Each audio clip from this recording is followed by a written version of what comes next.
Strong Dads wants to thank Crimer's Beer House for sponsoring today's Strong Dads podcast. The Beer House was started in 1982 by the Crimer family. Since that time, they have become a Cincinnati favorite. If you're looking for an incredible meal and an incredible setting, you have got to try Crimer's Beer House, located on Route 128 in Cleves, Ohio.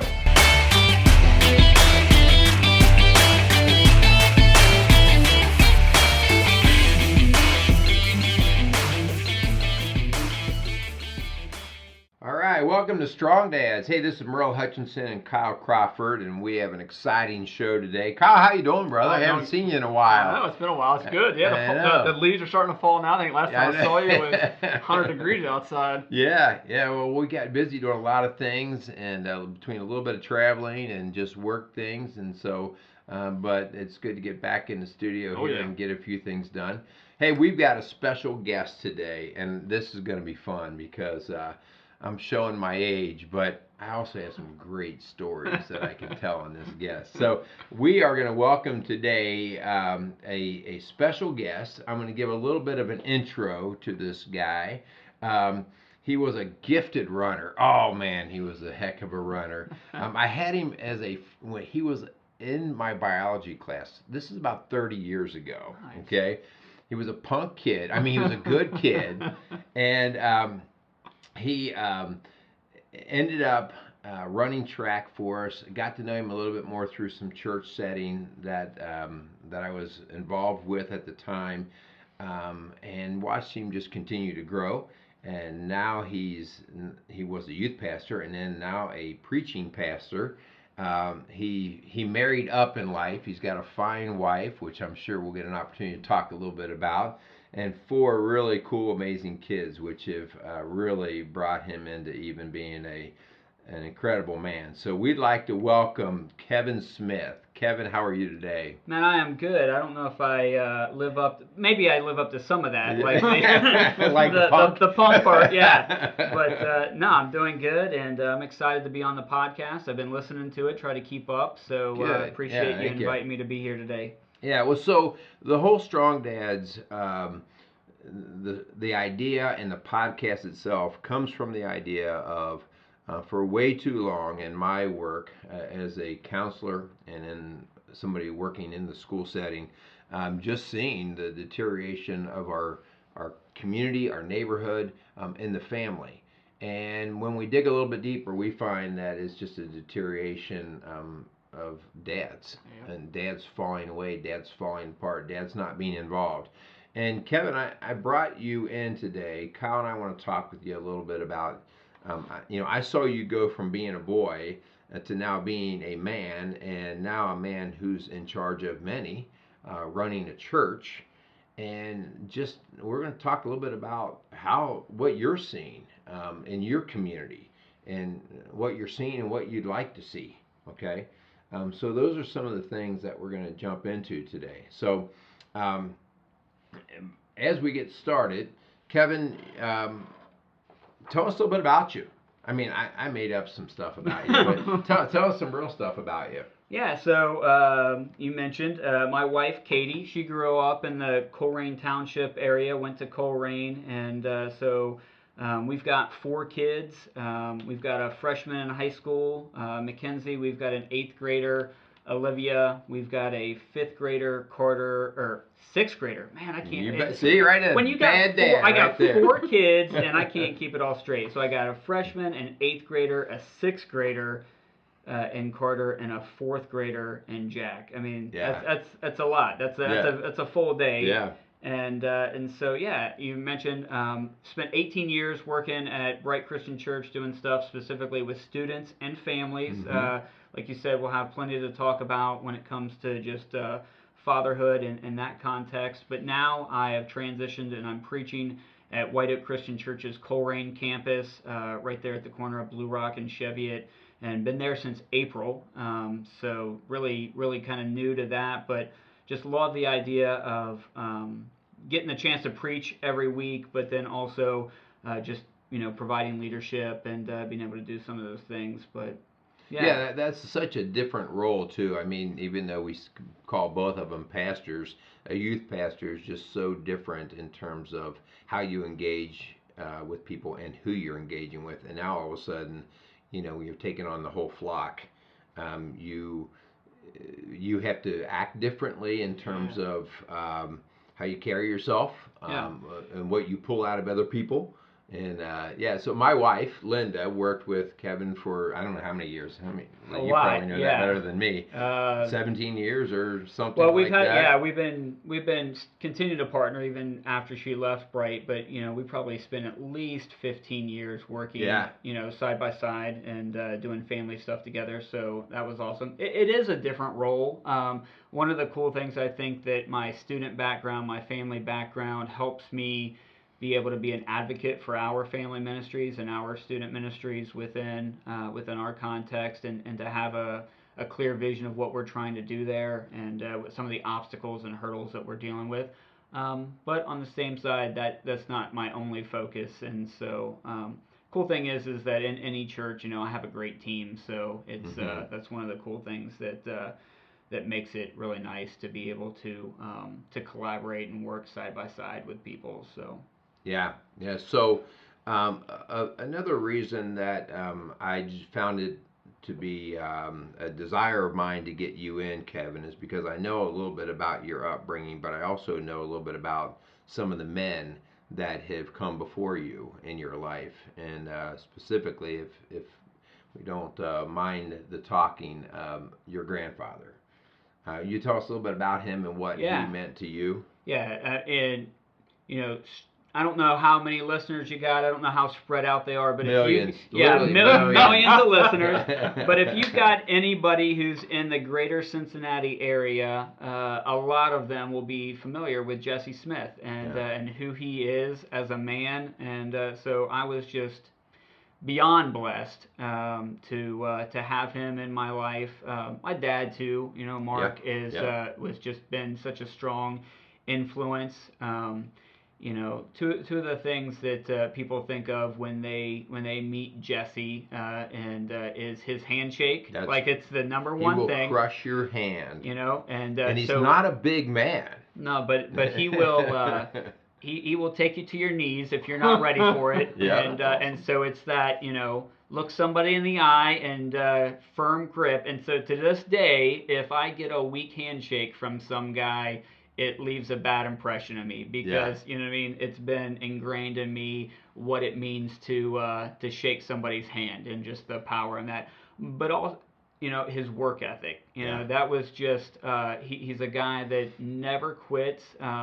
He's obviously elderly now in his 90s, and because of some health things, is not able to do some of the things he was able to do before. But it hasn't been that long ago, 3 or 4 years ago, that he was still out on a pitcher's mound playing softball. Or, the other day somebody stopped me and said that they saw him on the tractor with his oxygen tank mowing the grass, and it was about 90. So, he's in his 90s. It's 90 outside. He's on oxygen, but he's mowing the yard. So, I wish I could say that a lot of that work ethic rubbed off on me, but, I was raised by my grandfather and by my dad, who both have great, strong work ethics, and so I have an appreciation for just who they are and what they did.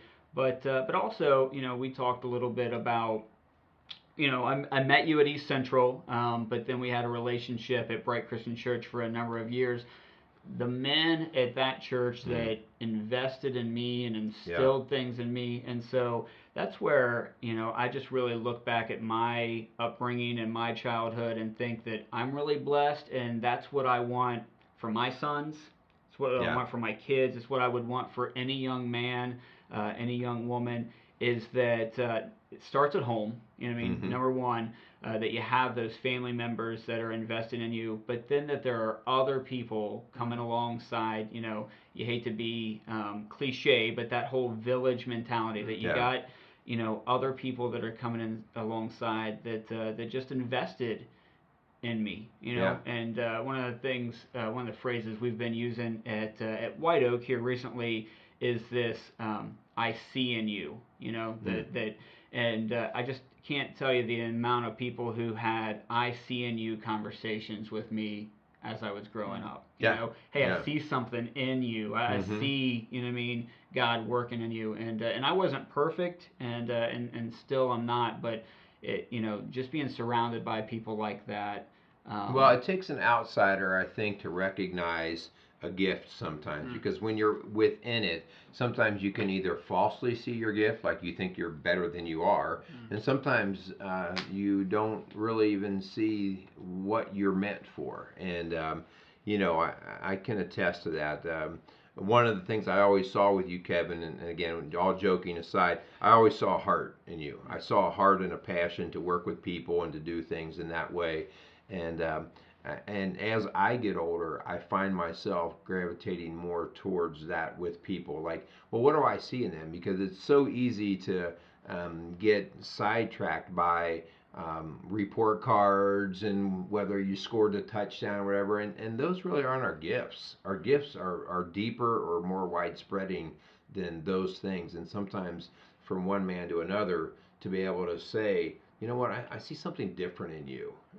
And just speaking from me, um, my two older sons, my one son Zach, he kind of struggled a little bit early in his college years about like what am I meant for? What am I to do? And I'm just his dad, so to speak, and I can tell him, well, you're good at this and this and that. And there was a guy, a gentleman from church, who came alongside of him and said, Zach, I see this in you. And man, it just was like solid. It just rang true with him. And I may have been saying the exact same thing, but when it came from this gentleman, it just rang.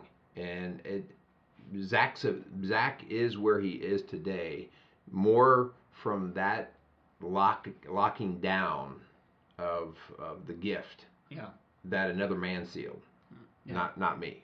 Somebody saw something in him. Yeah. Yeah, and we've talked about that before, as far as just that idea that what the home can actually do for the upbringing of kids, and the idea that the church can be an assistance in that, come alongside. Kevin, that's a great testimony to say that there's people in the church that made you and helped raise you into the man you are today. Just what a great testimony that is, that it wasn't the government that was what stepped in and helped and brought you to where you are today, that it was that intimate relationship one-on-one with other men, other strong people in your life that had the opportunity to step in and really have a huge impact from what you're sounding, a huge impact on who you are today. Yeah.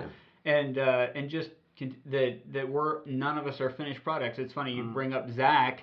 So one of my coworkers interned at Bright in the time where your oldest two boys were growing up, and so we were just having a conversation about about Nick and Zach, and telling them what both of them were doing and how they're serving.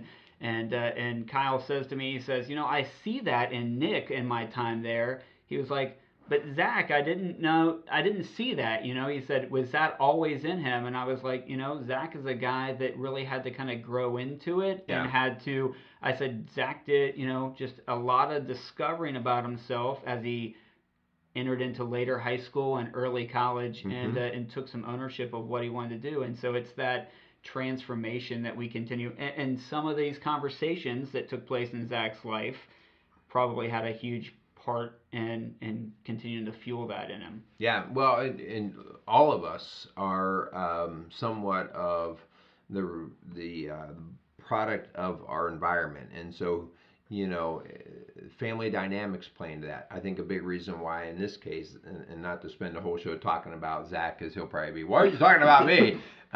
But Zach lived in the shadow of his brother, and so he was always trying to hide like from that shadow, but at the same time find out where he was to shine his light. And it took other people to get him to say, hey, dude, be yourself, and here's what you're good at. So again, but that's with every kid. With your 4 kids, there's a dynamic there that some of their gifts won't be recognized, because just as siblings can often do, you're stupid, you're dumb, you're this, you know how they're not always the nicest. I mean, I was nice to my siblings, but Sure. unlike you guys. Yeah. Yeah. But isn't it so? We spend so much of our life. I know that you and I have had these conversations, Merle, before. But as we kind of think about, man, what do I want to do next, or what does God really have in store for me? I've transitioned jobs, and so there was a whole season of my life where I was just trying to figure out what I was. So we're trying to identify what God's calling us towards. We're trying to identify our gifts, right? Mm-hmm. Still to this day. But as a parent, and especially for me, as a dad of 4, and bringing in, this expanded family that you got now, it's like, man, looking at each and every one of them individually and just seeing how different they are and what it takes to get something out of one of them and what you have to, one of them, if I raise my voice, they shut down, right? The other one's combative, you know what I mean?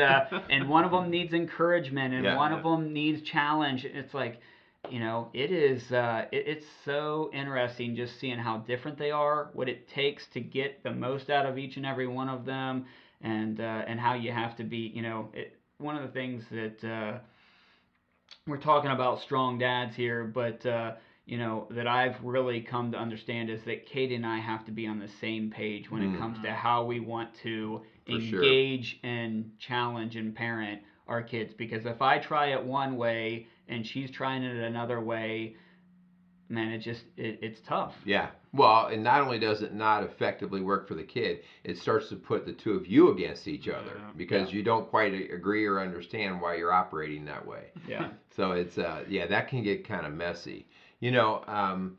This is just good conversation as we walk through. But as you were talking, Kevin, one thing I'm thinking about is, I have 5 kids under my watch as a parent, and you mentioned something about they're so different.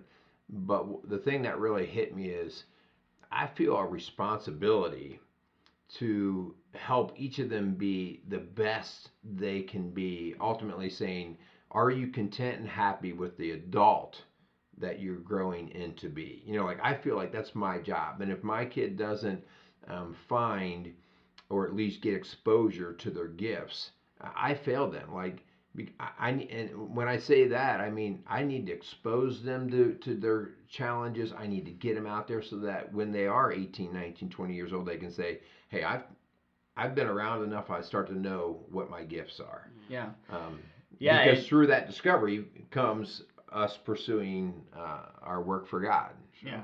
One of the other pastors that works alongside of me, Rick, he's my boss, and one of the things he started saying was, we continue to say, hey, we want to raise strong kids, we want to raise healthy kids, and he's like, I want to raise kids who can raise my grandkids. Yes. This idea that I want to instill something in my children that's going to allow them to raise healthy families. Yeah. And that just, when you start to think of it in that context, it just takes it so far beyond just, I think sometimes when we're in the mode that, like, maybe with your younger 3 and my 4, where we're at right now, it's like, can I get through high school? You know what I mean? Can I get through can I get through this next class that they're struggling with, or whatever it is, But when we think big picture, what are we really trying to accomplish in them? Some of these things like report cards and some of those things, not that they're not important.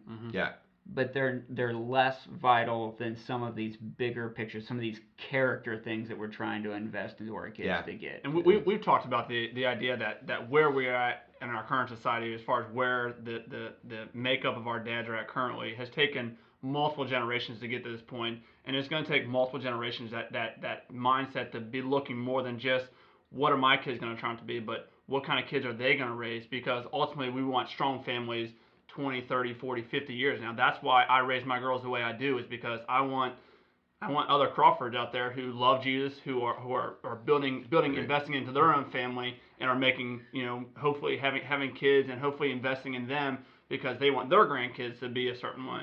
Yeah. This is, we've talked so many times about is we're an instant gratification world and everything, and we live for today. And when you think about that, when I get into that mentality of living for today, it's like listen, I just got to have a good day today with my kids or whatever. And we become very short-sighted because that's about, well, am I happy? Am I comfortable? And that's not at all what we're called to be. And I think back over the summer, the Notre Dame or Notre Dame Cathedral burnt down. Okay, well, that was tragic. But the thing that amazed me is it took 200 years to build that. Yeah. And so in my little brain, I'm thinking, okay, so if I was the mason on that, I worked my entire life on that, and then I raised my son up to do the same thing, and none of them for 6, 7 generations saw the completion of that. That is crazy. We can't even think that way. But now in our conversation, I do try to think that way. Like you said, I want 3, 4, 5 generations down the road to be better, standing on a better foundation because of what we're doing today. Yeah, planting that seed, just getting that seed, and then let someone else step in there. You do not have to be so responsible for every aspect of your kid. Just like you were saying, Kevin. Someone invested you. So your dad planted that seed, and then your grandpa watered that seed, and it takes it just like you're saying. It does take a village. It takes multiple people investing in that one kid to make a huge impact. Yeah. And I don't know if you guys are fans of, or if you ever, there's an author and speaker, John Acuff, and he was speaking to a group of CEOs, and he would say that they were all boomers, and so these CEOs were just hammering away at millennials, has become one of the things that happens these days, and complaining about everything. Wait, we have a millennial right here. Unfortunately, I try not to claim that too much. You know what? Whatever they said bad, I've got to agree with. I work with one. You know why I brought Kyle in? So he could do the technology side of this recording. Then He's why are terrible. you doing it? I know, because he doesn't even know how to turn this thing on. So maybe he's not a true millennial. He's not. I think he was born out of time. Yeah. So the CEOs are just hammering away at these guys because they want flexible work hours and they want, all the different things that we've come to know. And John says that he turns to them and looks them all in the eyes and says, if I could only figure out and find who raised these kids. Yeah. And then he's like, wait, it's you. Yeah. He's like, and he's like, the call's coming from inside the house. It's like that horror film. Yeah. It's like, we don't want to take responsibility for, our kids are acting a certain way at school, or it's like, we have something to do with that, right? Yeah. And as parents and as strong dads, we have to be able to recognize our mistakes. I was telling before we came on air, I'm coming on the Strong Dads podcast, and I shared on this past Sunday, as I was preaching with my church congregation, a little bit about my weekend. But Katie was taking my oldest daughter, Mackenzie, to Purdue for a concert, and so she was leaving Saturday morning and going to come back Sunday afternoon. So my son Jack, who's in the 4th grade, has a football game. So I want to do the right thing, and I'm like, he's got a football game at 1 o'clock. I want to make sure that he's fed and had breakfast and stuff. So I go in and I check on him. It's like, hey, have you eaten anything yet? He's like, no. And so I just don't say anything to him. I just go out to the kitchen and I start making some eggs and toast, and I get him and Carter out there, and I got this whole spread for him. I'm taking photos. See, you're already better than me because I would have had Pop-Tarts and Twinkies, Yeah. So I'm taking pictures of the breakfast and Jack eating and sending them to Katie. Look how great I am. I'm flexing a little bit, look how. And so I get everything cleaned up. We're done eating and putting everything away. And my daughter Olivia walks out of her bedroom and she looks around. And when she walks out, it dawns on me that I had forgotten that she was home. You still have another kid. I have another kid. And she looks and she says, who made eggs? And I'm just like, well, I've got to leave for a football game right now, so you can make yourself some cereal, sweetie. I'm really sorry. And it's like one of those moments where you just like, I was saying that, Strong Dads podcast is trying to tear down the stereotypes of dads being dummies, and that we want to build up strong dads. Yeah. But it's we're all in this together. It is never easy. It's never perfect. And if you feel like you've got it going on and you feel like that you're doing great, we can recognize and know that we're still far from it. We're going to make mistakes, and my daughter Olivia is going to need some therapy at some point in time, or at least some eggs, or some breakfast. You know what I mean? But yeah, so I don't want anybody who's listening to this to feel like that any of us are perfect dads, right? One of the reasons why that we grab the audience that we do, and we seek or we function the way we do, is we're seeking to be real. Yeah. And that's why Kyle and I, we joke a little bit, we make fun of ourselves, we make fun of each other, because I think the church has not always done the best job of showing really what a man is. Sometimes the typical man thinks that they're not good enough. Oh, if I walk in that building, it's going to fall in. It's no. We're all broken, we're all flawed, we're all human, and I think the more that you can kind of just wrap your head around that and let that not be the reason why you don't humble yourself and put Christ in your life. So kind of speaking about that a little bit, let's Kevin, I just want to know, like, I know that you had faith in your life growing up. You had your Christian faith. But what do you do now? I mean, your kids, whether they like it or not, they're PKs, right? They're preacher kids. And there's a real difference between being a preacher kid by title, but then actually like living it, because kids know hypocrisy. They recognize it faster than anyone. And so how do you be that real dad, but yet still be a preacher?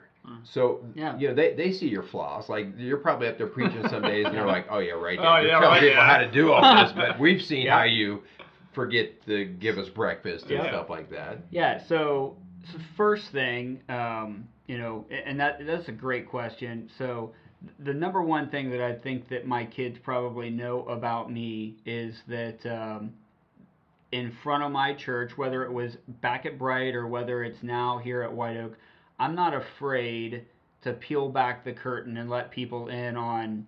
I try to be as authentic as possible. Now, as somebody who's up on a platform and who is presenting, there's limits to how, revealing you can be about what's going on in your life. But like I just said, I shared that story about forgetting about Olivia, and we can all have a joke about that. But I've shared some other, what I would consider to be vulnerable stuff from the stage, and my oldest kids are in those services and hearing that, and so the first thing that I try to do is just own up to the mistakes that I make, and just try to let them see that I'm not trying to be fake. I'm not, that if I make mistakes, or that if I blow it, I let the church know about that, because that's a teaching moment for them, and my kids see that. And so that helps. That goes a long way as far as there's not value trying to be fake. in them seeing you own that. I think that's one of the things, that we're in such a self-righteous culture. Right. That it wasn't my fault, and to even indicate that to you, I will prove it by suing you. I don't have to take responsibility. I'll do something to put it off on you. Yeah. And I think it's huge. I mean, my kids have seen some heavy emotion come out of me, and sometimes it's warranted, and sometimes it's wrong. Sometimes I'm totally misdirected, and no parent likes to do it, but for me to come back and apologize, hey, you know what, I missed the mark on this one. That's not pleasant for anyone, but I have always felt that it carries a ton of value with your kids to show you. I mean, because that's really what our faith is about, right? Showing that we're all broken and we all need help. Yep. And so one of the other things is that Katie and I both just recognize that for us, where we're at, that we're extremely blessed. We've just have been really, really fortunate in the fact that our kids gravitate towards spiritual things really, really naturally, that we have not had to battle them about going to church or doing extra things or being there. They, really have kind of embraced their role, both when we were at Bright and now when we're at White Oak. I think that they like it a little bit as far as just having that access and being an integral part of kind of what's going on in that church family, and so we're really lucky that way. There are times, because I have in my past, just like all of us, have been less than intentional about, I get so focused on trying to minister to and disciple other people that I haven't been the best at discipling my own kids. One example, and I've shared this a couple times in different contexts, but a few years ago we were going to school, and we were fortunate enough to get to drive our kids to school every day.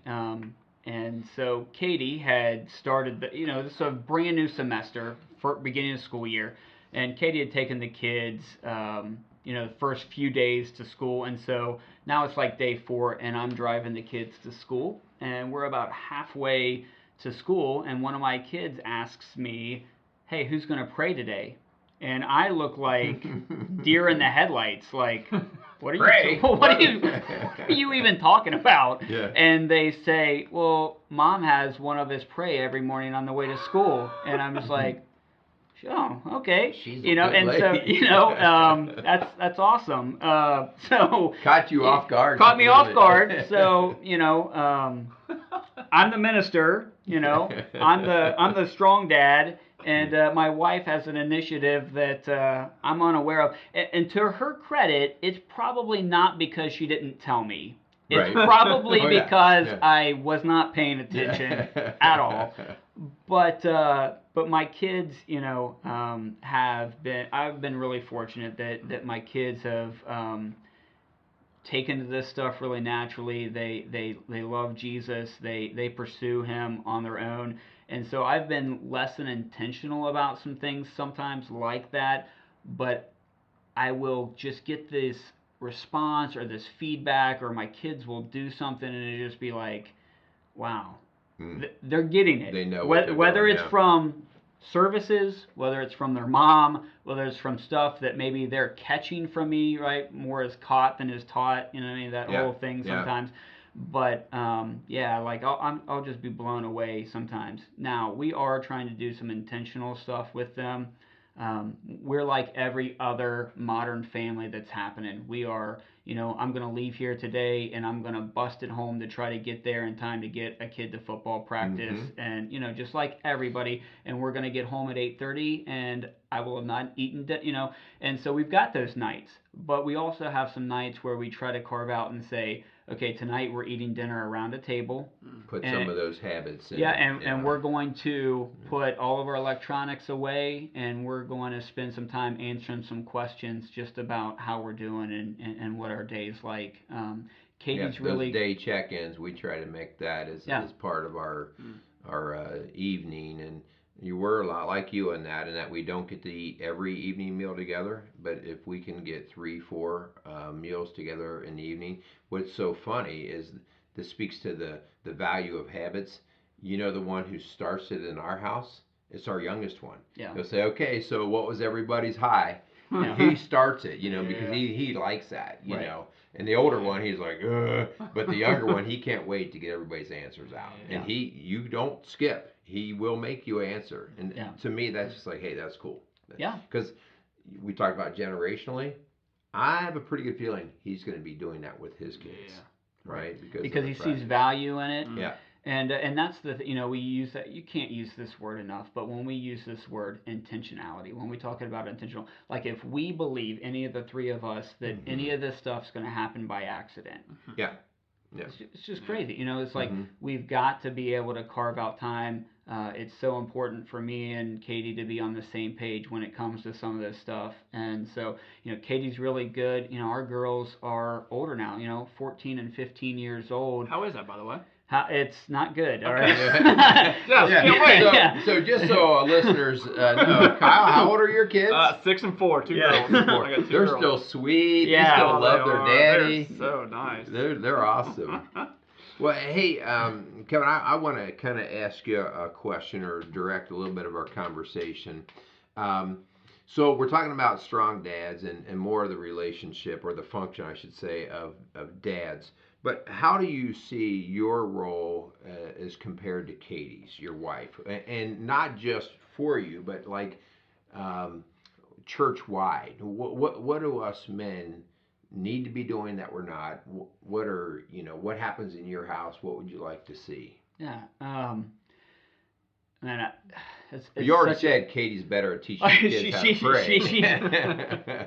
Katie is good at a lot of things, right? And Mm-hmm. and one of the things that caught me off guard, even with that, was that there was just this sense in me, and I have no problem with Katie being the initiator of getting our Mm-hmm. kids to pray. You know, that it has nothing to do with that. But there is a sense for me that as the spiritual leader in our home, as the pastor, the trained person, that it was just a miss Mm-hmm. on my part. You know what I mean? Mm. Like, how did I miss this? Right. This is important. Mm-hmm. Katie was right. This is valuable, and how did I not think of that? Yeah. And so that's where as a leader that I want to be on the forefront. I also need to be humble enough to see that I'm going to miss things, and that I can just champion things for Katie and just be like, hey, that was great. We need to be more about those things. But yeah, in the context where I'm at my church, and it's the same everywhere, fatherlessness is becoming an epidemic. Mm. And I see it. One of the places that I see it so much, and it breaks my heart, is that I've really gotten involved in my kids' sporting events. Mm-hmm. You Yeah. know, and I can't tell you how many kids that I see across sports teams that my kids are involved in that are being brought to practice by grandparents. And it's not Oh yeah. because their parents aren't so busy or so busy that they can't be there. It's because those parents aren't involved in their lives. Like the Mm-hmm. amount of kids that we have, I know it was true here in Dearborn County. It's true where I'm at over in Coleraine. The amount of kids that are being raised by grandparents is unbelievable. Oh. It's becoming an epidemic. And so um, Prior to you guys coming to me today, my part of my work was working with some grandparents raising a child. yeah. Uh, Based off of the whole thing that you just explained, and their challenge with that was they want to be grandparents. Yeah. They don't want to be parents. They were already parents, Yeah. and so trying to redefine their role, helping part of my job was to help them redefine that role, Yeah. because as you see, the role is very different. Yeah. And when they're dropping off those kids, they're in a parent role, Yeah. and that's a very uncomfortable place to be when you're a grandparent. Yeah. I'm not saying it's not possible, right? Right. It works and it can work, but Yeah. man, the mindset changes completely. Yeah, we talked a lot about my grandfather at the beginning of this episode, and he was a huge influence on my life, but he was not my father. That's right. That's right. You know what I mean? And and I had leadership in my home. I was fortunate enough to have a mom and dad that were married and stayed together. And we've got kids that are missing out on that. And so the reality is that in some kids' context, we can't go back and fix that. Mm-hmm. And so as leaders, as a pastor, as a coach, as just somebody who's involved in the community, who's involved in our church, we got to step up and try. We're not going to be able to be fathers to all these kids, but we can be an example. We can be a resource. We can be, we have to be what we can be, but we have to be able to engage these kids, and it's an uphill battle. I mean, that's what I Right. see. I mean, you were involved in the school system, and you know just how hard it is.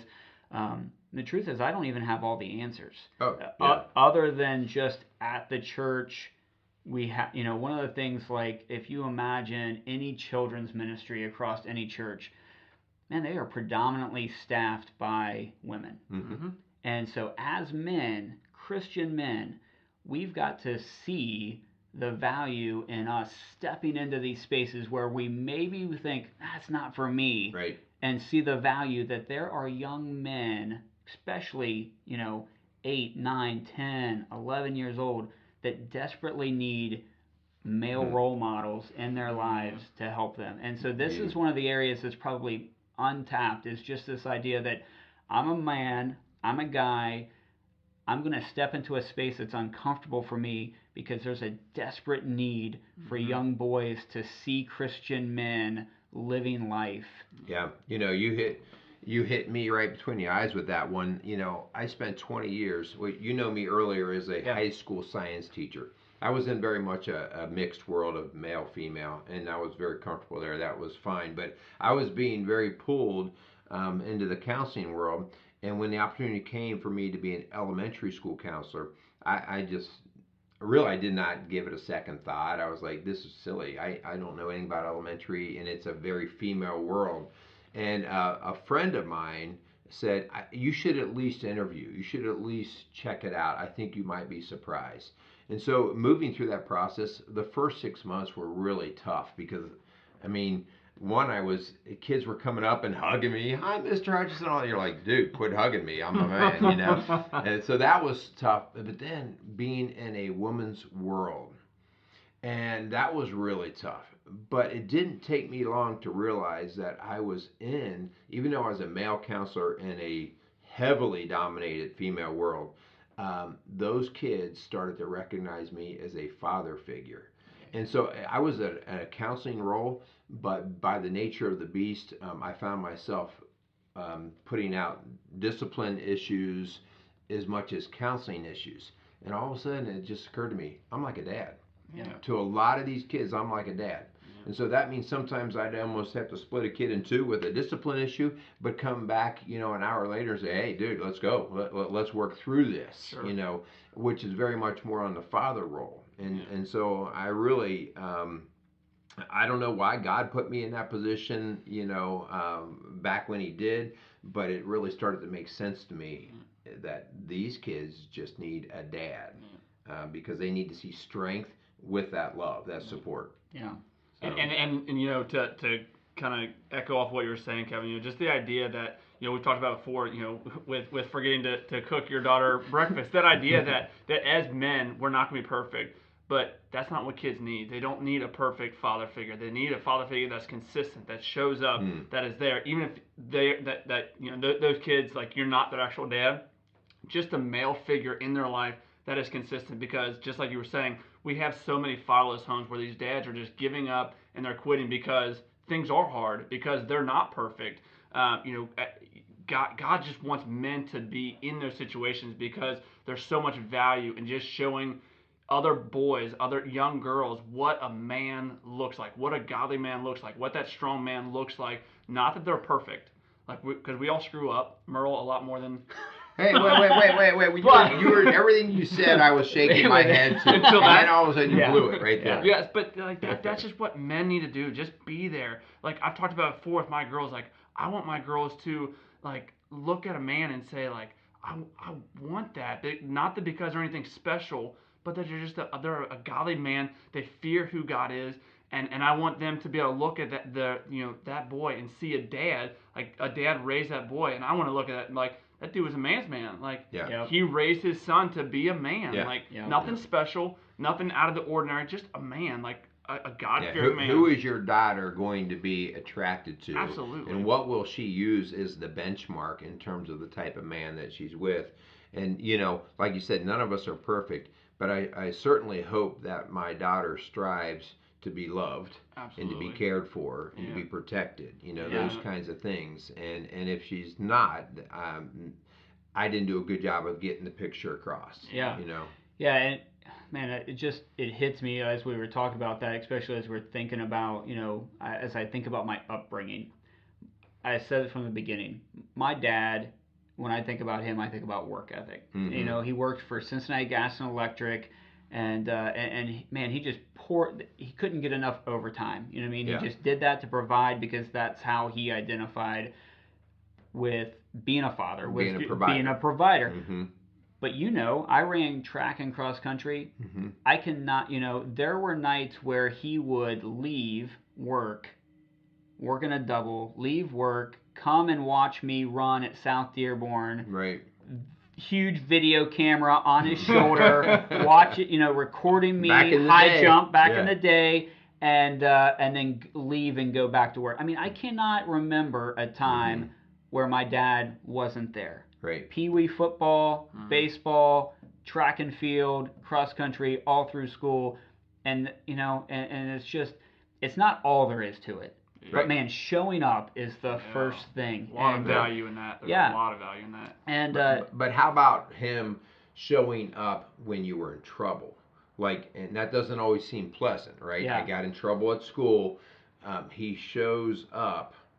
But that's crud. This is one time you could pass, Dad, right? You don't have to show up for this one. But there's value in his showing up during that incident. Yeah, and I don't want to beat a dead horse. There's so much that you can get into and talk about, but we're not going to uncover all your skeletons. No. But just that idea, parents run to the defense of their kids these days, and if the school called my dad to tell them that I did something wrong, I was wrong. Yeah.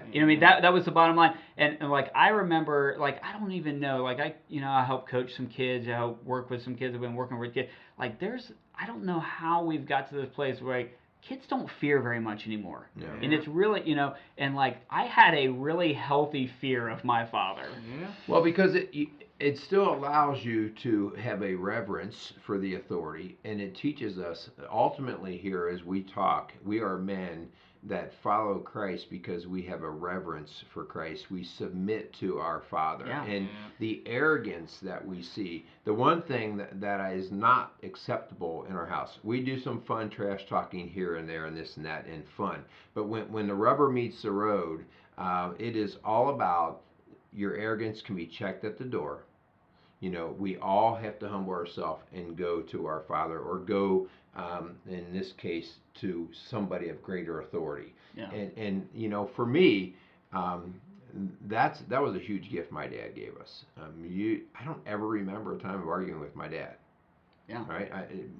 He didn't speak a lot, but when he did, that's what it was. Right. His word was final, and it's not because we feared him to death. It was because we knew who the leader was. Yeah. And a lot of our kiddos just don't really understand who that leader is. Yeah. And so, when you talk about just the value of my upbringing, it all stems from those things, those little things, just the respect that we all had, that everybody had for who my grandfather was because of his work ethic, but so much more about his faith. Yeah. That was something we didn't really touch into, but, my grandfather was a man of just deep, committed faith, and he's one of the most humble guys that I know, but he's also one of just he just knew the Word of God and he lived it out in his life, and so that made an impact on me. Yeah. And then my father came along, my father was in on that, and just the amount of respect that I had, the amount of healthy fear that I had for him. I remember being 19 years old and I wrecked my truck on the way to college one day. I hit a guardrail and I just tore the side of it out, and I was scared to death to come home and tell my dad. It's like you didn't want to disappoint him. You didn't want to you didn't want to. And it's like, I don't know. There's just, No, and I think that's the point of it. It's a healthy fear. It's a fear of, okay, I know somebody is going to hold me accountable, so I'm not going to be able to blame this on someone else. So I don't want to do this, but I know I have to. But he didn't even react the way that I thought he was going to. Yeah. You know what I mean? Yeah. Are you okay? Yeah. All right, we can get this fixed. But it was, and I appreciate that about him and who he was. Imagine how he would have acted, though, if right away when he saw he saw you blaming other people for why you went off the road. Okay. Or if I tried to hide it from him. Yes, if you tried to sneak it or hide it, then you would have seen a not so, how are you doing? Yeah. Okay. But because you were raised in a way to accept some things and know, okay, I need to swallow hard here because this is not going to be fun. He saw that in you and he said, you know what? Hey, listen, you're already paying for it. Okay. Yeah. So how are you? Let's move through it. Let's take care of this. That's called grace. Yeah. Right? And that's a great way that us as dads can teach our kids, hey, there's a time for grace. Yeah. There's a time for that. So let's work that. Well, hey, what great conversation. And Kevin, I appreciate you just sharing some of the insights of your upbringing and the value of why we need to be strong dads, and the thanks that we have for the strong dads that have been in our life. Oh, yeah. Is there anything that you feel like is just something you want to make sure your kids are seeing out of you in terms of their upbringing and you being a strong dad? Yeah, man. So we talked about showing up, how important that is, and we got to be there. I think that one of the things that I probably need to challenge myself to do more is to have spiritual conversations one-on-one with my kids. Yeah. Check-ins. How are you doing? Don't make the assumption. Yeah, don't make the assumption. And just to, as my kids get older, and we're all dealing with kids on different ages of the spectrum, but, just to have these conversations, we've started, there's a lot of things out there that have been scaring Katie and I, not necessarily in our kids, but just like in this world, you know what I mean? We just got so, cell phones and technology and all this, and so we've just been pulling our kids in one at a time and just being like, how you doing? Yeah. Like what's going on at school? Is everything okay? And your kids don't want to talk about all this stuff, you know what I mean? And you got to get through some of the awkwardness.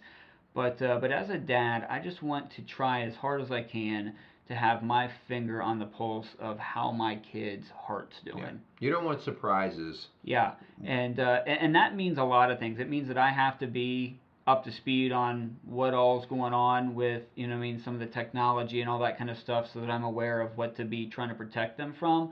But it also is take all that stuff out of it. Just where's their heart at? Yeah. How are you doing? And I want my kids to know more than anything that I want to see them succeed.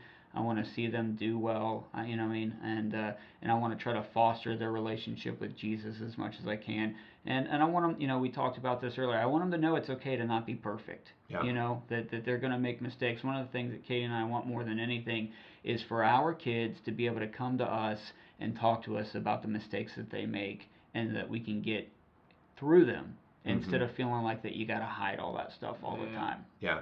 Good point. Well, hey, we're going to wrap it up, but as we talked earlier, you are the preaching minister over at White Oak. White Oak. There's a lot of whites in the Cincinnati area. Yeah. Okay.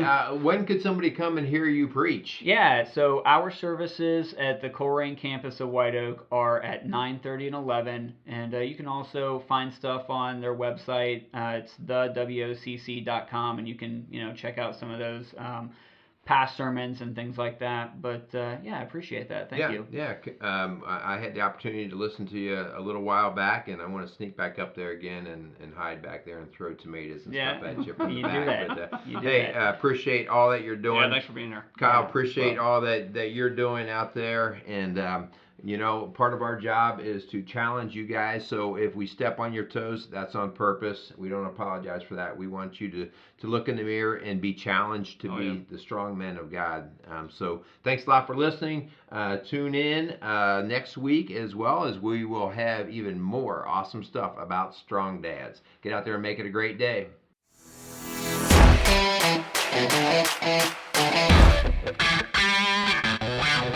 Strong Dads wants to thank Crimer's Beer House for sponsoring today's Strong Dads podcast. The Beer House was started in 1982 by the Crimer family. Since that time, they have become a Cincinnati favorite. If you're looking for an incredible meal and an incredible setting, you have got to try Crimer's Beer House, located on Route 128 in Cleves, Ohio.